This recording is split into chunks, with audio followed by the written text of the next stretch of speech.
Go.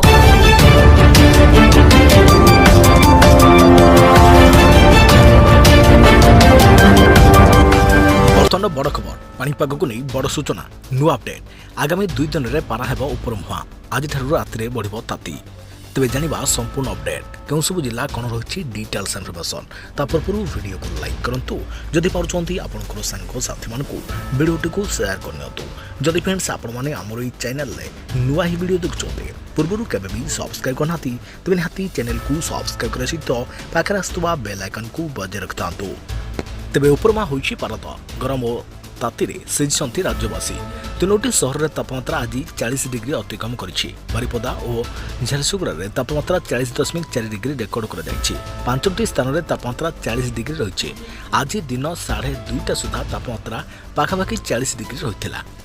तेज आसंता 2 दिन में तापमात्रा बढ़ियो बोली पाणीपाग विभाग अनुमान करिछि कालिठारु राति में ताती बढ़िबो ग्रीष्म प्रभाव को दृष्टि रखी अंगनवाड़ी केन्द्रगुड़िक सकाळुआ करा जाइछि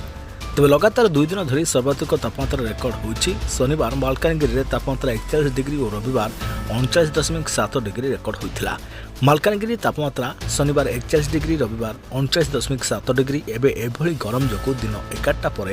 रास्ताघाट एक प्रकार सुनसान हो पड़े असह्य ताती जोगु लोके घर बाहर को उचित मन करुनाहांती तेबे ठंडा पानीय सांगको रास्ता कड़े पैड़ काकुड़ी ताल सज दुकान में लोकों भिड़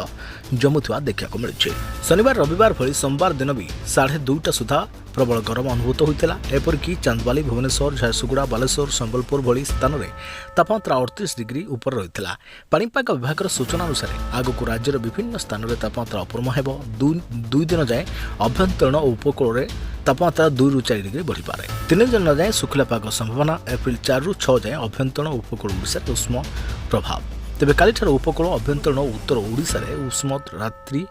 अनुभूत हेब तेबे प्रबल ग्रीष्म प्रभाव नहीं सतर्क कर राज्य सरकार अंशुघात और डायरिया व्यापार आशंका यार मुकाबला पदक्षेप नेबाक स्वास्थ्य विभाग को निर्देश देते खरा गरम को दृष्टि रखी बदली अंगनवाड़ी समय